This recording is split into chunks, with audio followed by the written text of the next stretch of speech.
Achieving anything in life always starts with knowing what you want. Stephen Covey is famous for writing a book called 7 Habits of Highly Effective People. His second principle in that book was begin with the end in mind. And today is the first of 3 episodes focused on teaching piano in groups, and we're going to begin with the end in mind.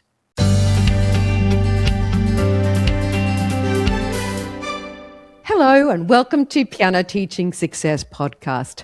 I'm Gillian. And I'm Paul. And today, as Gillian said, we're going to be talking about group piano.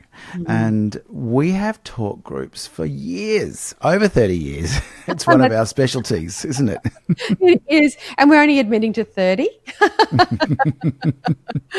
Yeah. And I think for me, when I first started to ponder groups, I was always looking for something that was sustainable long-term, that would actually give results, long-term results, something where my students could go into groups and stay in groups long-term. So I was always searching for that, and it took me a long while actually to find it. I was a bit like most piano teachers, couldn't figure out how groups could possibly work past about a few lessons. But I really was I was thinking, gosh, there must be a way. And I found it. And Paul, we have written our own curriculum on groups, and we did that more than 30 years ago. That's right, exactly. But you know, when kids are learning together, they love it. It's fun and it's social. If they go back to private lessons, this happens sometimes, it's so much harder for them to be motivated to keep going. And I think the groups really make a difference. We've got a short video to share with you. These are a couple of students of mine who have now unfortunately grown up, and one is training to be a doctor. One is actually training to be a musician. I think he was about to record his first album. And these kids all started when they were 4 years old. Let me share this with you.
They are so amazing, aren't they? I just love seeing kids progress all the way through. And just to be clear, those children started when they were little in groups, 4 or 5. And I think Bastian might have started when he was 2. No, he started when he was about 3.5, I think. Was he? Yeah. Yes. And they have stayed in the group and become best of friends, best mates. And that video, just tell a bit of a story about video, because it was actually, they were just visiting one day or something or other. Oh, well, they had been in class for a long time, and then one of them went overseas to live with his parents were moving overseas. And then they came back, and so they all played because he was coming back to do his 7th grade exam, I think. And he was playing the Mozart, and then the others were, I think, doing their 6th grade exam or 7th, or they're getting close to the 7th. Anyway, they all got together. We went out for dinner, like teenagers going out for dinner. It was fantastic. And they just had a great time. And they literally, the Bruno Mars song at the end, they all found it on their phones, the chords on their phones, and they were singing along together. Like, it was totally unrehearsed. None of that was rehearsed. It just happened. One of, I think Baz's mum was videoing it. I think that video really brings out to me what I was looking for in a program. Because what I wanted then as a young piano teacher actually when I first started this, and teaching groups. And also later, as a parent, what I wanted for my children was for my children to have musical skills that they could pivot to whatever music they like and play whatever the music that they liked, whether that's pop songs, because I wanted them to have music for life. I wanted them to be still playing as adults. And so with rock, they might like rock music and they might want to join a rock band. They might like jazz and they might like to improvise, or they might like classical. Or maybe they like a mix of all of those styles. So I wanted them to have the whole genre, of whole range of musical options open to them. And I wanted them to be able to do that. Pop songs kept me going as a teen. It was so important that I played those sort of songs. I also wanted my students to be able to accompany their friends as they sang along to them. I also did that as a kid, be able to accompany the school choir and be able to say yes to all of those opportunities. And that sort of stuff takes skills. It takes musicianship skills, it takes good ear skills, and it takes good playing skills, good reading skills. It takes a whole range of skills. And and it's just, that creativity, I think, is also where some children really love to explore and what have you. So that's what I was really looking for, something where children could develop the skills to take music in whatever direction they wanted to take it in. And I could see that there was limitations on, I was teaching quite a traditional approach at the time, and I could see those limitations in there.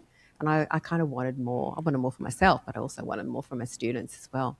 Yes, exactly. And I think the ability to play together, like playing in a group, is just so wonderful for their experience. If they're joining a band, which a number of my students, I found out that one of the boys in my advanced class is in a heavy metal band. I didn't even know. I think it's Really? fantastic. Yes, he's playing keyboards in a heavy metal band. Alex, isn't he doing musical theatre or something? He is, yes. You could tell he was the one that was singing in it. So, Yes. And then Tom's very jazz, isn't he? yes, he's just finished his Bachelor of Music in Jazz and is recording an album. It's amazing. Didn't he used to play in the pit orchestras for shows and stuff? Yes. He's also doing musical direction and things like that as well. So it's really quite amazing. I think for a lot of us, a lot of kids would be really excited to maybe play for church or play for their friends and things like that. And that's one of the skills that we really want to improve on, because traditional piano lessons don't necessarily teach us those skills, do they? No, it's more focused on the playing and reading elements usually, isn't it? And it's hard to teach oral in a one-on-one, because really the road into a great ear is singing, and no one wants to sing on their own. But I think also if we talk about starting with the end in mind, so I was looking for the skills and that kind of thing, as were you, and we can see that we wanted to also keep students in groups long term so that they can continue learning. And I think one of the aspects that has been absolutely heartening is the friendships that they have grown over time, and how those friendships are very positive friendships, but they also have been very motivational. And I think you've got another clip from some girls this time who actually talk about learning in groups. They've been learning for like 10 years in a group.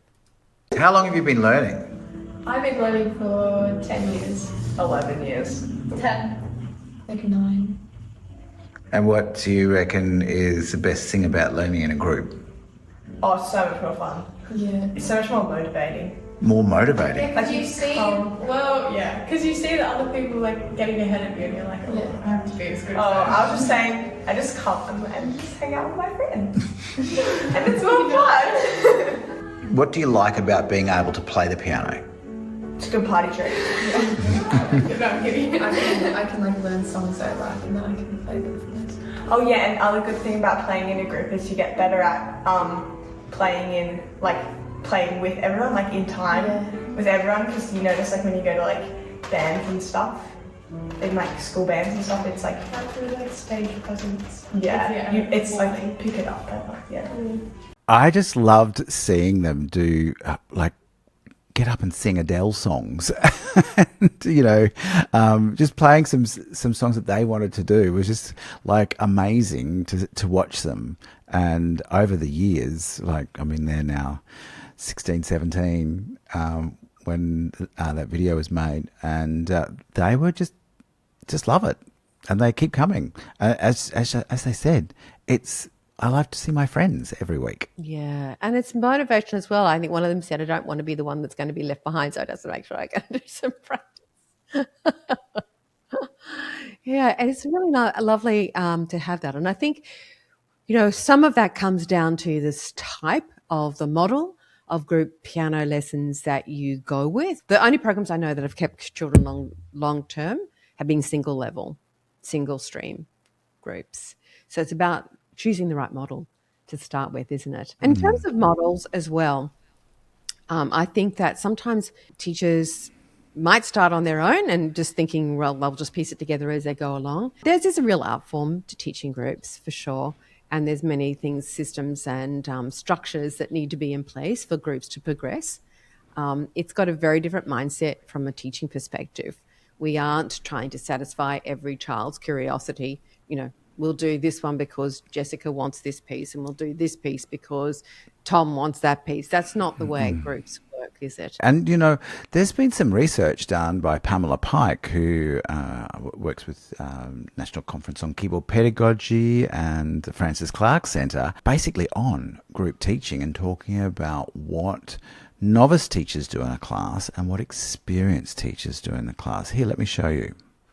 I think the interesting difference here is that little black slice in playing. How much or how little playing is done by novice teachers. We'll come to the definition of what novice teacher was in a minute, and expert teachers. And there was only 18% of the lesson in novice taught class compared to 59% in the expert teachers class. That's a lot different. There's a lot more pieces you can fit into almost 60% of the lesson time. Exactly. Well, it's triple the amount of lesson I'm playing. The thing that I was looking at it going, 18%. If you had a private lesson, a 30-minute private lesson, 18% is less than 5.5 minutes of playing. You're not going to get very far, are you? You are definitely not going to get very far. Maybe that's why a lot of teachers say, they don't progress very far. Well, they wouldn't on that many, only, such a small amount of time being devoted to playing. As we were saying, Pamela Pike actually describes novice teachers as being teachers who haven't done any training in group teaching. They might be excellent private teachers, but they haven't actually done any work in group teaching. Yeah. They haven't got the excellence at groups because they're just trying to piece things together at a bit at a time. And sometimes that piecing together ends up in tears. Ends up in no, let's not do this anymore. We'll get out of this. But the expert, I thought the other really interesting point was ear training. And in the expert-led classes, 20% of the lesson was spent on ear training as opposed to 1% in the novice-led classes. These actually are quite in line with how our courses are bolted together, aren't they? So if we look at those lesson differences between novice and expert teachers, you can see there's the 81% of the lesson which is broken into score prep, games, theory, and wasted time.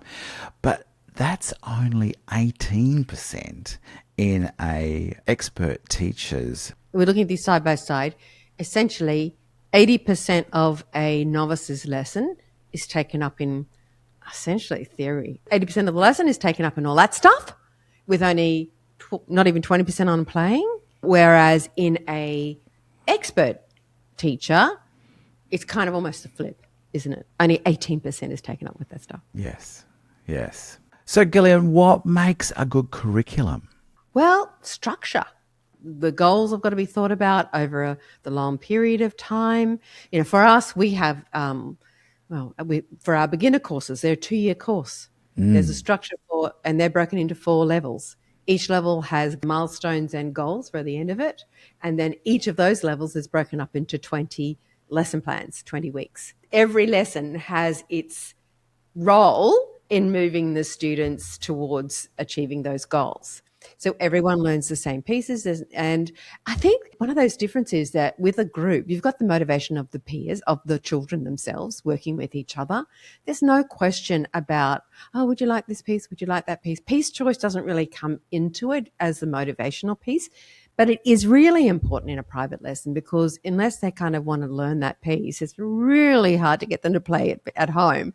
Whereas with the group, they don't want to be the one that can't play it, so they just play it. That's right. But we also want to make sure they've got good musicianship skills and good oral skills. And we've got to make sure that they learn chords. Now, the thing that I'm amazed is that chords are so much easier to teach in a group because they're quite happy to do drills. One more little video to show you. You'll see the students go around the room and they end up playing these activities like 3 or 4 times. And you think, you'd never get a private student to do that. And we do know that repetition is so important and it's so much easier to do in a group lesson. Before you go to that clip, though, I think a lot of teachers, and we are going to show this clip because it's about pieces and teaching pieces, because I think that's the thing that stopped me. I think, how on earth do I teach that kid that learns this way and that kid that learns this way? How am I going to get them all doing something that at the same time in terms of playing? I think that's the big challenge. It's probably why the novice teachers try to they can figure out how to do theory games and all the rest of it, but they just can't figure out how to do the pieces thing. And that's probably why they don't do it. And also, I think they're very, very concerned, teachers very, very concerned, as I was, how do I stop them from mucking up? Like if because I'm still thinking with the mindset of a private teacher, I've got to help that person, I've got to help that person, I've got to help that person. And while I'm helping that person's going to act up and it's going to be like a nightmare. So how does that happen? So we've actually giving you a little snippet which shows the hello song because that's something we kick off every lesson with. And then it just rolls into one piece and then another piece. And we're just going to show you this whole thing because a good group piano lesson has flow. There's no time to be mucking up because it's just one thing just goes after the next. So just watch for that as well. This is about 3.5 minutes long. If you're listening on an audio, head over to our YouTube channel to actually watch the real video as well. Enjoy.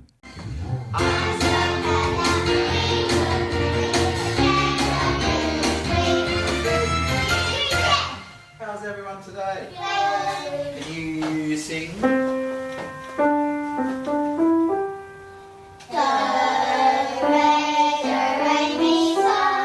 Let's play it.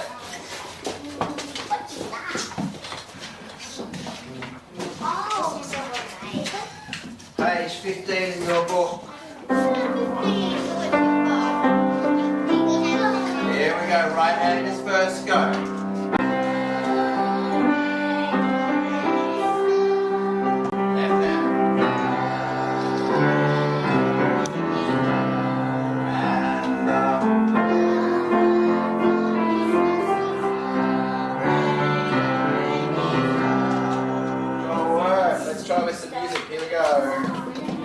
Good singing, you guys.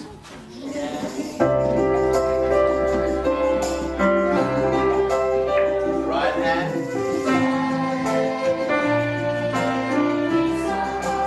Left hand.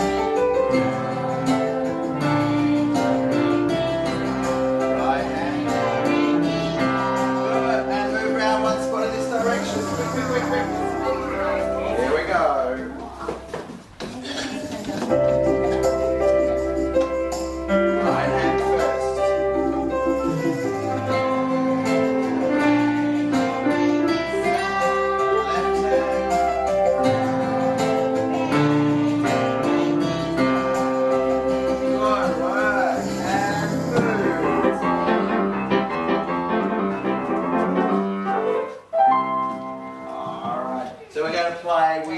Can you turn to page 19 in your book? Get your left hand on do and so, left hand, Jess. Here we go, do and so first. Let's have one quick practice. So, and do.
was a lovely little episode of a class, and I hope that it's given you a bit of an insight into what actually happens in a real life class.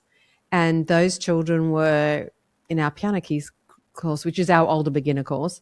So children aged from turning 8 to probably 11. And they had about 10, this was their 10th lesson, wasn't it? Something like that. Could be 10 or 11 lessons. Yeah. So that's the kind of level that they were at that point. Look at their ears. Weren't their ears really great? They could identify that piece straight away by ear. They knew exactly what to do. And I think what was wonderful about that is that Paul made a game of it. Oh, who knows what this piece is? Okay, back to you, Paul. Let's play it. And then did you also notice the moving from around the room? So you had lots of repetition. That repetition is so critical to make sure that they've all got it. And it's one of the things that's one of the magic ingredients, because we know we need clever repetition to keep those kids engaged, because otherwise they're off with the fairies. They are. And I think a lot of teachers are really worried about not being able to get it around and give individual attention. I think they're worried about the rabble breaking out, or how do I keep them all together while I'm getting around. And you saw Paul both accompanying the students just at the beginning part with him at the piano. But once he knew that they could do it, then he put the music on. And we talked about using music to teach music in episode 5. So if you haven't caught that episode, please go do so. But it's one of the magic ingredients, I think, in running a successful class. Exactly. It allows you to do that individual attention. And as Paul said, the repetition that he's able to do, really simple repetition, got them. And what about when they did William Tell and they finished William Tell and they were just off their bottoms and ready to go to the next one? And we don't always have parents in the lesson. I was very lucky with those kids. The parents actually were motivated enough to stay in the lesson. But for that older age group, we don't always have parents in the lesson. But it's still taught in exactly the same way. And you can see the parents weren't doing that much. They might have been saying hello, but they weren't actually doing very much work in there.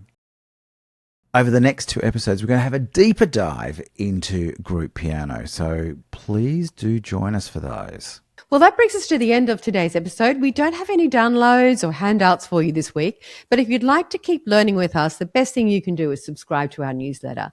Each time a new episode is released, we'll send the link straight to your inbox so you never miss one. So just head to the link in the show notes or go straight to pianoteachingsuccess.com and join the newsletter list so you never miss an episode or a free resource again. Thanks so much for listening to the Piano Teaching Success podcast, and we'll see you next time. Bye. Bye.